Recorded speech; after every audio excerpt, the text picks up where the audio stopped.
दोस्तों एक बार फिर से मैं आपके लिए AFCAT form fill up 2025 apply online process की अपडेट लेके आ चुके हैं। किस तरह से आप एएफसीएटी 2/2025 और एनसीसी स्पेशल एंट्री के लिए 284 वैकेंसीज के लिए अपना फॉर्म अप्लाई कर सकते हो। लास्ट डेट की अपडेट है, केवल 6 दिन शेष रह गए हैं। आप जल्द से जल्द अपना फॉर्म अप्लाई कर ले, कहीं मौका हाथ से छूट न जाए। ऑनलाइन आवेदन करने का आपके पास अंतिम मौका है। अंतिम समय में आपको किस तरह से अपना फॉर्म अप्लाई करना होगा जिससे कि आपका फॉर्म रिजेक्ट ना हो, और अप्लाई करते समय आपको कुछ महत्वपूर्ण बातों का भी ध्यान रखना होगा, तभी आपके एप्लीकेशन फॉर्म सक्सेसफुली सबमिट किए जाएंगे। आवेदन करते समय आपको कोई भी ऐसी गलती या फिर मिस्टेक नहीं करनी होगी, और अप्लाई करते समय आप अपनी क्वालिफिकेशन की डिटेल किस तरह से फिल करोगे, कैसे आप अपने एग्जामिनेशन सेंटर चुनोगे, कैसे आप पोस्ट प्रेफरेंस दोगे, और कैसे आप फीस पेमेंट करते हुए रजिस्ट्रेशन से लेकर प्रिंट तक अपने फॉर्म अप्लाई करोगे। पूरी जानकारी के लिए आपको ये वीडियो शुरू से लेके एंड तक बिना स्किप किए हुए देखनी होगी। इस वीडियो को कंप्लीटली देखने पर ही आपके सभी सवाल और डाउट क्लियर होंगे। तो चलिए दोस्तों, बिना कोई वक्त कमाए शुरू करते हैं एएफसीएटी 2/2025 फॉर्म फिलअप की पूरी जानकारी। फॉर्म भरने से पहले आपको हमारी वेबसाइट आईएनडी सरकारी नौकरी के इस पेज पर विजिट करना होगा, जिसका लिंक आपको नीचे description plus first comment box में मिल जाएगा। और हमारे इस पेज पर विजिट करके आप यहां से एएफसीएटी का फॉर्म अप्लाई कर सकते हो। इंडियन एयरफोर्स भारतीय वायुसेना आईएएफ की ओर से नोटिफिकेशन रिलीज कर दिया गया था, जिसके लिए यहाँ पर आप देख सकते हो AFCAT entry air force common admission test 2/2025 और एनसीसी स्पेशल एंट्री के लिए 284 वैकेंसीज निकली है। इसमें फ्लाइंग बेंच के लिए 3 वैकेंसीज है, ग्राउंड ड्यूटी टेक्निकल के लिए 156, ग्राउंड ड्यूटी नॉन टेक्निकल के लिए 125 वैकेंसीज निकली हुई है। लास्ट डेट ऑनलाइन आवेदन करने की 1 जुलाई 2025 है। लास्ट डेट की अपडेट है, केवल 6 दिन शेष रह गए हैं। आप जल्द से जल्द अपना फॉर्म अप्लाई कर ले, कहीं मौका हाथ से छूट न जाए। 56,100 से 1,77,500 सैलरी है प्रति माह के लिए। ग्रेजुएट डिग्री बी टेक से आप अप्लाई कर सकते हो। एज लिमिट यहाँ पर 20 से 24 वर्ष है एएफसीएटी फ्लाइंग बैच के लिए, और general duty ground duty non technical के लिए 20 से 26 वर्ष आपकी आयु सीमा है। एएफसीएटी एंट्री के लिए 550 रुपए एप्लीकेशन फीस है। एनसीसी स्पेशल एंट्री को फीस जमा नहीं करनी होगी। Debit card, credit card, net banking e challan से आप फीस पेमेंट कर सकते हो। सिलेक्शन होगा ऑनलाइन टेस्ट और फिजिकल टेस्ट के आधार पे। ऑनलाइन अप्लाई कर सकते हो, ऑल इंडिया से अप्लाई कर सकते हो। afct.cdac.in इसकी ऑफिशियल वेबसाइट है, जिससे आप ऑनलाइन अप्लाई कर सकते हो। इंपोर्टेंट लिंक सेक्शन में आने के बाद आपको ऑफिशियल नोटिफिकेशन पीडीएफ लिंक पर क्लिक करना होगा, तो आपके सामने इसकी पीडीएफ ओपन हो जाएगी। इसमें आपको कंप्लीट जानकारी दे दी गई है, जैसे कि वैकेंसीज इंफॉर्मेशन, एलिजिबिलिटी क्राइटेरिया की डिटेल और हाउ टू अप्लाई का प्रोसीजर। तो इसका शॉर्ट नोटिफिकेशन है। डिटेल नोटिफिकेशन लिंक पर क्लिक करके आप इसकी डिटेल नोटिफिकेशन के पीडीएफ डाउनलोड कर सकते हो। इसमें भी आपको वैकेंसीज की information, eligibility criteria, qualification, age limit, age relaxation की इंफॉर्मेशन, एग्जाम पैटर्न, सिलेबस की आपको सिलेक्शन क्राइटेरिया के अंतर्गत जानकारी मिल जाएगी।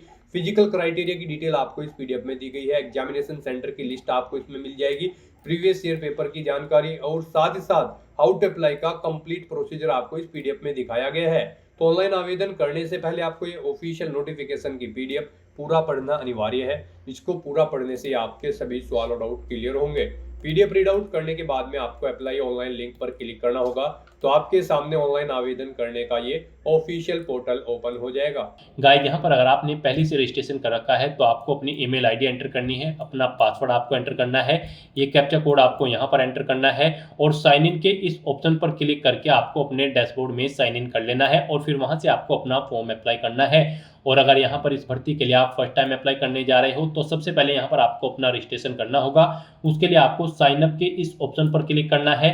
आपके सामने यहाँ पर रजिस्ट्रेशन का फॉर्म ओपन हो जाएगा। यहाँ पर आने के बाद सबसे पहले आपको अपना फुल नेम एंटर करना है, उसके बाद आपको अपनी ईमेल आईडी एंटर करनी है, अपना मोबाइल नंबर यहाँ पर आपको एंटर करना है, और उसके बाद गाइस आपको जनरेट ओटीपी के इस ऑप्शन पर क्लिक करना है। फिर आपकी ईमेल आईडी और मोबाइल नंबर पर ओटीपी आएंगे, वो ओटीपी आपको यहाँ पर एंटर करने हैं। यहाँ पर ईमेल पे जो ओटीपी आएगा वो आपको इस कॉलम में एंटर करना है, ओटीपी रिसीव्ड ऑन ईमेल, और जो फोन पर आएगा वो आपको यहाँ पर इस कॉलम में एंटर करके अपना मोबाइल नंबर और ईमेल आईडी को वेरीफाई वेरीफाई कर लेना है। फिर आपको ये कैप्चा कोड यहाँ पर एंटर करना है और उसके बाद आपको यहाँ पर साइन अप के इस ऑप्शन पर क्लिक कर देना है। इस तरह से यहाँ पर आपका रजिस्ट्रेशन सक्सेसफुली कंप्लीट हो जाएगा। अब यहाँ पर आपको अपनी ईमेल आईडी एंटर करनी है, अपना पासवर्ड आपको एंटर करना है। आपकी रजिस्टर्ड ईमेल आईडी पर एक सिस्टम जनरेटेड पासवर्ड आया होगा, वो पासवर्ड आपको यहाँ पर एंटर करना है। ये कैप्चा कोड आपको यहाँ पर एंटर करना है और उसके बाद गाइस यहाँ पर आपको साइन इन की स्टेप पर क्लिक कर देना है। नेक्स्ट यहाँ पर आपको अपना पासवर्ड रिसेट करना है। यहाँ पर आप अपना नया पासवर्ड एंटर करें। आपके पासवर्ड के लिए यहाँ पर गाइडलाइन दी गई है। पासवर्ड यहाँ पर आपका 8 से 16 कैरेक्टर के बीच में होना चाहिए और ये अल्फा न्यूमेरिक फॉर्मेट में होना चाहिए। मीन्स आपके पासवर्ड में कम से कम एक अपर केस कैरेक्टर, एक लोअर केस कैरेक्टर, एक इंटीजर नंबर और एक स्पेशल कैरेक्टर जैसे कि @ या फिर डॉलर होना चाहिए। तो यहाँ पर आपको इस फॉर्मेट में अपना पासवर्ड रेडी करना है। वही पासवर्ड आपको यहाँ पर कंफर्म न्यू पासवर्ड फील्ड में एंटर करना है और उसके बाद गाइस यहाँ पर आपको रीसेट पासवर्ड के इस ऑप्शन पर क्लिक कर देना है। इस तरह से यहाँ पर आपका पासवर्ड रीसेट हो जाएगा। फिर आपके सामने कुछ इस तरह से इंटरफेस ओपन होगा। अब यहाँ पर आप air force common admission online test AFCAT या फिर national cadet corps special entry जिसके लिए भी अप्लाई करना चाहते हैं, यहाँ पर आपको अपने अकॉर्डिंग ऑप्शन सेलेक्ट करना है। हम यहाँ पर आपको AFCAT के लिए अप्लाई करके दिखा रहे हैं। NCC के लिए भी सेम ऐसे ही अप्लाई होगा। तो यहाँ पर आपको सिलेक्ट के इस ऑप्शन पर क्लिक करना है। उसके बाद आपके सामने कुछ इस तरह से इंटरफेस ओपन हो जाएगा। अब यहाँ पर आपको कुछ जनरल इंस्ट्रक्शंस दिए गए हैं। आपको इन इंस्ट्रक्शंस को केयरफुली रीड आउट कर लेना है। पेज को आपको नीचे स्क्रॉल डाउन करना है और उसके बाद आपको इस चेकबॉक्स को ओके करना है और फिर यहाँ पर आपको सेव एंड कंटिन्यू के इस ऑप्शन पर क्लिक कर देना है। नेक्स्ट आपके सामने कुछ इस तरह से इंटरफेस ओपन होगा। अब यहाँ पर आपका एप्लीकेशन फॉर्म स्टार्ट हो चुका है। गाइस यहाँ पर आपको अपना फॉर्म फिल करना है, अपने डॉक्यूमेंट अपलोड करने हैं, एग्जाम सिटी सेलेक्ट करनी है और फाइनली आपका फॉर्म आपको सबमिट कर देना है। उसके बाद आपको अपने एप्लीकेशन फीस का पेमेंट करना है। पेमेंट स्टेटस चेकआउट करने के बाद आपको अपने एप्लीकेशन फॉर्म का एक हार्ड कॉपी प्रिंट आउट ले लेना है। इस तरह से यहाँ पर आपका एप्लीकेशन फॉर्म कंप्लीट होगा। यहाँ पर फॉर्म फिल करते समय सबसे पहले आपको अपनी पर्सनल डिटेल देनी है, फिर क्वालिफिकेशन की डिटेल, फिर आपको कोर्स प्रेफरेंस देनी है, एडिशनल डिटेल देनी है, अपनी कम्युनिकेशन डिटेल यहाँ पर आपको प्रोवाइड करानी है। तो यहाँ पर अब आपको अपना फॉर्म अप्लाई करना है। सबसे पहले यहाँ पर आपसे पूछा गया है कि क्या आपने 10वीं के बाद ऑफिशियली कभी अपना नाम चेंज किया है। अगर किया है तो यस करें और अपना चेंज नेम दे। नहीं किया है तो यहाँ पर आप नो ऑप्शन सेलेक्ट करेंगे। उसके बाद आपसे पूछा गया है यहाँ पर आपके फादर का नाम, आप अपने फादर का नाम एंटर करें, मदर का नाम एंटर करें। अगर आपके पास कोई सेकेंडरी ईमेल आईडी है वो आप एंटर कर दें, नहीं है तो इस कॉलम को खाली छोड़ दें, ये ऑप्शनल है। उसके बाद आपकी बॉडी पर कहीं कोई कट या तिल का निशान है तो उस पहले इसका नाम दें, नहीं है तो नो मार्क यहाँ पर आप एंटर करें। फिर यहाँ पर आपको इस पेज को नीचे स्क्रॉल डाउन करना है। उसके बाद आपसे पूछा गया कि क्या यहाँ पर आप सन ग्लासेस यानी कि आप चश्मा पहनते हैं। अगर पहनते हैं तो यस करें, नहीं तो नो ऑप्शन सेलेक्ट करें। अपना कोई आईडी प्रूफ यहाँ पर आप सेलेक्ट करें, उसका नंबर यहाँ पर आप एंटर करें।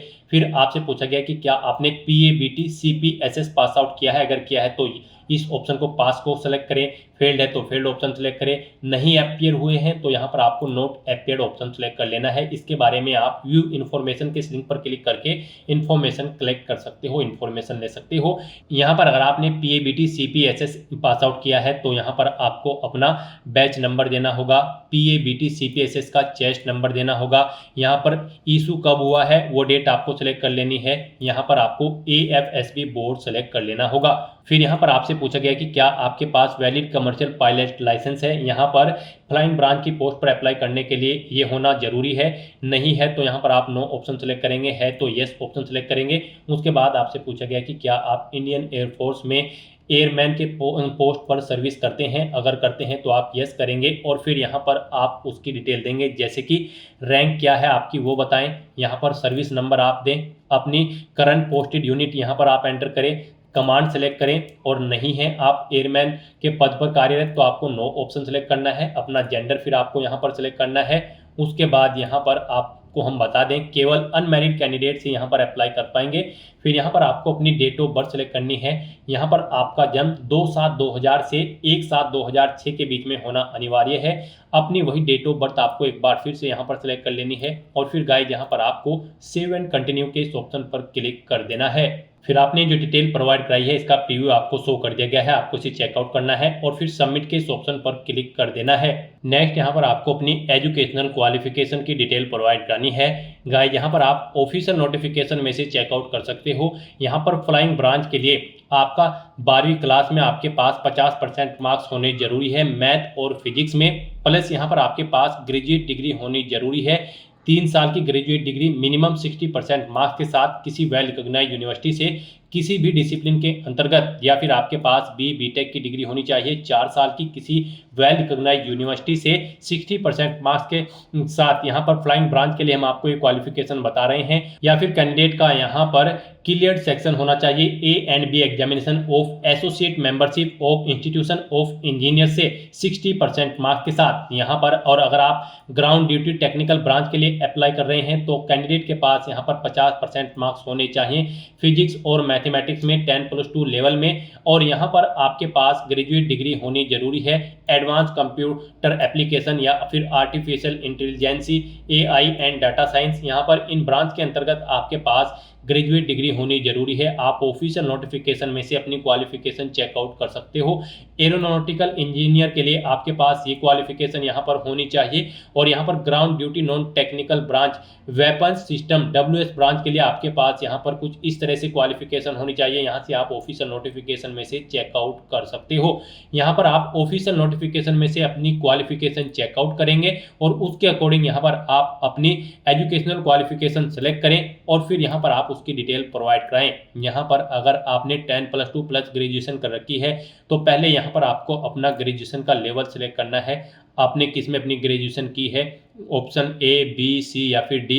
यहाँ पर इनकी डिटेल आप चेकआउट कर सकते हो व्यू डिटेल्स के इस ऑप्शन पर क्लिक करके। ऑप्शन A में आपके पास बीटेक की मिनिमम 4 साल की ग्रेजुएट डिग्री होनी चाहिए, या फिर आपका क्लियर होना चाहिए section A and B examination of AMIE या फिर ASIE in one of the mechanical discipline. इन किसी एक डिसिप्लिन में आपका बीटेक की डिग्री पास आउट होना जरूरी है। यहाँ से आप पूरी डिटेल चेकआउट कर सकते हो। तो यहाँ पर आप अपने अकॉर्डिंग ऑप्शन सेलेक्ट करें। उसके बाद यहाँ पर आपको अपनी क्वालिफिकेशन सेलेक्ट कर लेनी है। यहाँ पर आपने बैचलर ऑफ इंजीनियरिंग की है, बैचलर ऑफ टेक्नोलॉजी की है या फिर AMI या फिर ASI की है। आप अपने अकॉर्डिंग ऑप्शन सेलेक्ट करें। फिर यहाँ पर आपको अपनी ग्रेजुएशन क्वालिफिकेशन की स्ट्रीम सेलेक्ट कर लेनी है, सब्जेक्ट जिसमें आपने अपनी ग्रेजुएशन कंप्लीट की है। उसके बाद यहाँ पर आपको कोर्स का ड्यूरेशन देना है, ईयर में कितने ईयर में आपने कंप्लीट की है। ग्रेजुएशन का कॉलेज या फिर इंस्टीट्यूट का नाम देना है, फिर यूनिवर्सिटी का नाम देना है जिससे आपने पास आउट की है, डेट या फिर expected date of obtaining the graduation. अगर आप पास आउट हो चुके हैं तो डेट सेलेक्ट करें, फाइनल ईयर में अपेयर्ड हैं तो एक्सपेक्टेड डेट यहाँ पर आप सेलेक्ट कर लें। फिर यहाँ पर आपको अपनी परसेंटेज बतानी है, कितनी % आपने यहाँ पर ऑब्टेन किए हैं अपनी ग्रेजुएशन में, या फिर अगर आपने CGPA या फिर ग्रेड में मार्क्स ऑब्टेन किए हैं तो यहाँ पर आप कन्वर्जन फॉर्मूला डिटेल्स इस लिंक पर क्लिक करके यहाँ पर अपनी ग्रेड या फिर आप CGPA की डिटेल्स प्रोवाइड करा सकते हैं। फिर यहाँ पर आपको करंट बैकलॉग्स इन ग्रेजुएशन, अगर आपकी बैकलॉग है तो आप यहाँ पर यस करेंगे। फिर आप यहाँ पर एलिजिबल नहीं होंगे तो यहाँ पर आपको नो ऑप्शन सेलेक्ट करना होगा। उसके बाद यहाँ पर आपको अपनी 12th की डिटेल प्रोवाइड करनी है। यहाँ पर आपने कितने % मार्क्स ऑब्टेन किए हैं 12th में, यहाँ पर आपको अपनी परसेंटेज एंटर करनी है। फिजिक्स में आपने कितने % मार्क्स यहाँ पर ऑब्टेन किए हैं वो आपको एंटर करना है। फिर यहाँ पर आपने मैथमेटिक्स में कितने % मार्क्स ऑब्टेन किए हैं वो यहाँ पर आपको एंटर कर देने हैं। इस तरह से अपनी क्वालिफिकेशन की डिटेल प्रोवाइड करने के बाद फिर आपको सेव एंड कंटिन्यू के इस ऑप्शन पर क्लिक कर देना है। नेक्स्ट यहाँ पर आपको आपकी क्वालिफिकेशन के अकॉर्डिंग कोर्स शो कर दिए जाएंगे। यहाँ पर आप जिस कोर्स को फर्स्ट नंबर पर प्रेफरेंस देना चाहते हैं उसे यहाँ पर आप फर्स्ट नंबर पर सिलेक्ट करें, वो यहाँ पर इधर इस सेकंड कॉलम में ऐड हो जाएगा। जिसे आप सेकंड नंबर पर प्रेफरेंस देना चाहते हैं उसे सेकंड नंबर पर सिलेक्ट करें। तो यहाँ पर आपको अपनी क्वालिफिकेशन के अकॉर्डिंग कोर्स शो कर दिए जाएंगे। उन कोर्स को यहाँ पर आप प्रेफरेंस देते हुए सिलेक्ट कर सकते हो और फिर आपको यहाँ पर सेव एंड कंटिन्यू के इस ऑप्शन पर क्लिक कर देना है। नेक्स्ट यहाँ पर आपको अपनी एडिशनल डिटेल देनी है। यहाँ पर आपसे पूछा गया कि क्या आपके पास NCC या फिर एयर विंग का C सर्टिफिकेट है, अगर है तो आप येस ऑप्शन सेलेक्ट करें, नहीं है तो नो ऑप्शन सेलेक्ट करें। फिर आपसे पूछा गया कि क्या आप अपेयर्ड हो AFSB या फिर SSB में, अगर हैं तो आप येस ऑप्शन सेलेक्ट करें और फिर आप अपना batch number, place of appearing, SSB from date, कब से कब तक आपने अपेयर हुए हैं वो डेट आपको सिलेक्ट कर लेनी है। ऐड एसएसबी डिटेल ऑप्शन पर क्लिक करके अपनी डिटेल ऐड कर देनी है। और अगर आप अपेयर नहीं हुए हैं तो आपको नो ऑप्शन सिलेक्ट करना है। उसके बाद यहाँ पर आपसे पूछा गया है कि क्या यहाँ पर आपको इस भर्ती के बारे में कैसे पता चला है, न्यूज़पेपर, सोशल मीडिया या फिर फ्रेंड्स, आप अपने अकॉर्डिंग ऑप्शन सेलेक्ट करें। उसके बाद यहाँ पर आपसे पूछा गया है कि क्या आप कभी गेट एग्जाम में भी अपेयर्ड हुए हैं, अगर हुए हैं तो यस ऑप्शन सेलेक्ट करें। अपेयर्ड ईयर यहाँ पर आप सेलेक्ट करें और अपनी एग्रीगेट ग्रोथ परसेंटेज यहाँ पर आप दें गेट की, नहीं हुए हैं तो आप नो ऑप्शन सेलेक्ट कर लें। इस तरह से अपनी डिटेल फिल करने के बाद फिर आपको सेव एंड कंटिन्यू के इस ऑप्शन पर क्लिक कर देना है। नेक्स्ट यहाँ पर आपको अपनी कम्युनिकेशन डिटेल देनी है। यहाँ पर आप अपना परमानेंट एड्रेस एंटर करें। उसके बाद यहाँ पर आप अपना कोरोस्पोंडेंस एड्रेस एंटर करें और अगर आपका कोरोस्पोंडेंस एड्रेस आपके परमानेंट एड्रेस के अकॉर्डिंग सेम है तो यहाँ पर आप इस चेकबॉक्स को ओके कर देंगे। ऑटोमेटिकली आपका कोरोस्पोंडेंस एड्रेस आपके परमानेंट एड्रेस के अकॉर्डिंग फिल हो जाएगा। यहाँ पर आपको परमानेंट एड्रेस में अपना एड्रेस एंटर करना है, अपना स्टेट आपको सिलेक्ट करना है, सिटी सिलेक्ट करनी है, सब डिस्ट्रिक्ट आपको सिलेक्ट कर लेना है, अपना पिन कोड देना है, नियरेस्ट रेलवे स्टेशन का नाम देना है, लैंडलाइन नंबर है तो वो एंटर कर दे, आधार नंबर यहाँ पर आप दे अपने 12th डिजिट का। और उसके बाद यहाँ पर गाइज आपको सेव एंड कंटिन्यू के इस ऑप्शन पर क्लिक करके अपनी कम्युनिकेशन डिटेल सेव कर देनी है। नेक्स्ट यहाँ पर आपको अपने डॉक्यूमेंट अपलोड करने हैं। यहाँ पर आपको अपना फोटो सिग्नेचर अपलोड करने हैं और आपको अपना लाइव फोटो यहाँ पर कैप्चर करना है। यहाँ पर इनके लिए आपको गाइडलाइन दी गई है। यहाँ पर जब आप अपना फोटो अपलोड करेंगे तो उस फाइल का नाम पासपोर्ट फोटोग्राफ होना चाहिए, सिग्नेचर की फाइल का नाम सिग्नेचर होना चाहिए और लेफ्ट थंब इम्प्रेशन जो आप यहाँ पर अपलोड करेंगे उसका नाम फाइल का थंब इम्प्रेशन होना चाहिए। आपकी ये फाइल जेपीजी या फिर जेपीईजी फॉर्मेट में होनी चाहिए।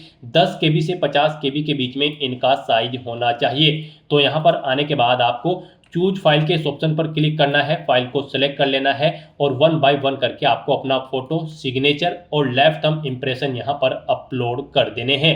उसके बाद यहाँ पर आपको अपना लाइव फोटो कैप्चर करना है। यहाँ पर इन डॉक्यूमेंट्स को अपलोड करने के बाद आपको सेव के इस ऑप्शन पर क्लिक करना है, अपने इन डॉक्यूमेंट्स को यहाँ पर सेव कर देना है। फिर गाइस यहाँ पर आपको अपना लाइव फोटो कैप्चर करना है। उसके लिए यहाँ पर आपको स्टार्ट कैमरा के इस ऑप्शन पर क्लिक करना है और आपको अपने वेब कैमरा या फिर मोबाइल फोन से अपना लाइव फोटो कैप्चर कर देना है। फोटो कैप्चर करते समय आपको कुछ बातों का ध्यान रखना होगा। यहाँ पर आपका जो फोटो जब आप कैप्चर करेंगे वहाँ पर उस रूम में प्रॉपर वे में लाइट होनी चाहिए। यहाँ पर जब आप फोटो कैप्चर करेंगे आपका जो हेडर होगा, यहाँ पर जो गाइडर होगा, उसमें जब आपका इमेज बिल्कुल प्रॉपर वे में सेट हो जाएगा तो यहाँ पर ग्रीन कलर का हो जाएगा। फिर आपको यहाँ पर अपना फोटो कैप्चर कर देना है। आपको यहाँ पर अपना जो हेड की पोजीशन होगी वो प्रॉपर वे में रखनी है, फ्रेम के अंदर आपको रखनी है। फ्रेम से बाहर होगी तो यहाँ पर आपका फोटो कैप्चर नहीं होगा। तो इन गाइडलाइंस को ध्यान में रखते हुए यहाँ पर आपको अपना फोटो, सिग्नेचर और यहाँ पर अपलोड करने हैं। उसके बाद यहाँ पर गाइज आपको इस पेज को नीचे स्क्रॉल डाउन करना है, सेव के इस ऑप्शन पर क्लिक करके अपना लाइव फोटो कैप्चर करके आपको उसे सेव कर देना है। फिर आपको डिक्लेरेशन सेक्शन में आना है, इस चेकबॉक्स को ओके करना है। यहाँ पर आपको अपना पैलेस का नाम एंटर करना है और उसके बाद आपको सेव एंड कंटिन्यू के इस ऑप्शन पर क्लिक कर देना है। नेक्स्ट यहाँ पर आपको अपनी एग्जाम सिटी प्रेफरेंस देनी है। यहाँ पर आपको 5 चॉइसेस दी गई है। यहाँ पर आप पहले स्टेट सिलेक्ट करें, उसके बाद यहाँ पर आप अपनी एग्जाम सिटी सिलेक्ट कर लें। इस तरह से यहाँ पर आपको पहले स्टेट सिलेक्ट करना है और फिर एग्जाम सिटी सिलेक्ट कर लेनी है। यहाँ पर आप जिस एग्जाम सिटी में फर्स्ट नंबर पर पार्टिसिपेट करना चाहते हैं, एग्जाम में अपियर होना चाहते हैं, उसे यहाँ पर आप फर्स्ट नंबर पर सिलेक्ट करें और जहाँ पर आप सेकंड नंबर पर अपियर होना चाहते हैं उसे आप सेकंड नंबर पर सिलेक्ट करें। इस तरह से यहाँ पर आपको अपनी 5 एग्जाम सिटी सिलेक्ट कर लेनी है और उसके बाद गाइज यहाँ पर आपको सेव एंड कंटिन्यू के इस ऑप्शन पर क्लिक कर देना है। नेक्स्ट यहाँ पर आपको आपके एप्लीकेशन फॉर्म का पूरा प्रीव्यू शो कर दिया गया है। आपको सभी डिटेल्स केयरफुली चेकआउट करनी है, पेज को नीचे स्क्रॉल डाउन करना है। यहाँ पर अगर आप अपने एप्लीकेशन फॉर्म का प्रिंट आउट लेना चाहते हैं तो आप प्रिंट एप्लीकेशन फॉर्म के ऑप्शन पर क्लिक करके अपने एप्लीकेशन फॉर्म का प्रिंट आउट ले सकते हैं और उसके बाद यहाँ पर आपको save and proceed to payment के इस ऑप्शन पर क्लिक कर देना है। नेक्स्ट आपके सामने डिटेल्स को कंफर्म करने के लिए ये पॉपअप शो होगा। यहाँ पर आने के बाद आपको इस चेकबॉक्स को ओके करना है और फिर गाइज आपको यहाँ पर फाइनल सबमिट के इस ऑप्शन पर क्लिक कर देना है। इस तरह से यहाँ पर आपका एप्लीकेशन फॉर्म सक्सेसफुली सबमिट हो जाएगा, लेकिन इसे कंसीडर आपके फीस पेमेंट के बाद ही किया जाएगा। यहाँ पर आप debit card, credit card, net banking या फिर यूपीआई के माध्यम से अपना फीस पेमेंट कर सकते हो। गाइस यहाँ पर अगर आप AFCAT एंट्री के लिए अपना फॉर्म अप्लाई कर रहे हो तो आपको यहाँ पर सभी कैंडिडेट को 550 रुपये फीस जमा करानी होगी। NCC स्पेशल एंट्री के लिए कोई फीस नहीं है। तो यहाँ पर अब आपको अपना पेमेंट गेटवे सिलेक्ट कर लेना है, पेमेंट गेटवे फर्स्ट या फिर सेकंड, और उसके बाद गाइस यहाँ पर आपको पे के इस ऑप्शन पर क्लिक कर देना है। अब यहाँ पर आपके सामने पेमेंट इंटरफेस ओपन हो जाएगा। यहाँ पर आप debit card, credit card, net banking या फिर यूपीआई के माध्यम से अपना फीस पेमेंट कर सकते हैं। यूपीआई आपके लिए यहाँ पर बेस्ट ऑप्शन रहेगा। यूपीआई में यहाँ पर आप अपनी यूपीआई आईडी या फिर मोबाइल नंबर एंटर करके अपना फीस पेमेंट कर सकते हैं। नहीं तो यहाँ पर आपको जनरेट क्यूआर का ऑप्शन दिया गया है। आपके सामने ये क्यूआर कोड शो होगा, आप इसे अपने यूपीआई से स्कैन करें और अपना फीस पेमेंट कर दें। सक्सेसफुली फीस पेमेंट करने के बाद आपका एप्लीकेशन फॉर्म सबमिट हो जाएगा। उसके बाद आपको अपने डैशबोर्ड में जाकर अपने एप्लीकेशन फीस का स्टेटस चेकआउट कर लेना है और अपने एप्लीकेशन फॉर्म का एक हार्ड कॉपी प्रिंट आउट ले लेना है फ्यूचर यूज के लिए, फ्यूचर रेफरेंस के लिए। और अपने डैशबोर्ड में से ही आप अपने एप्लीकेशन फॉर्म का स्टेटस भी चेकआउट कर सकते हो कि आपका फॉर्म सक्सेसफुली सबमिट हो चुका है या फिर नहीं। तो दोस्तों ऐसे आप इंडियन एयरफोर्स AFCAT 2/2025 के लिए अपना फॉर्म अप्लाई कर सकते हो। आज की इस वीडियो में बस इतना ही। आई होप ये वीडियो आपको पसंद आई होगी। अगर पसंद आई हो तो इसे लाइक और शेयर करें। चैनल पर नए हो तो इसे सब्सक्राइब कर लें। Thanks for watching.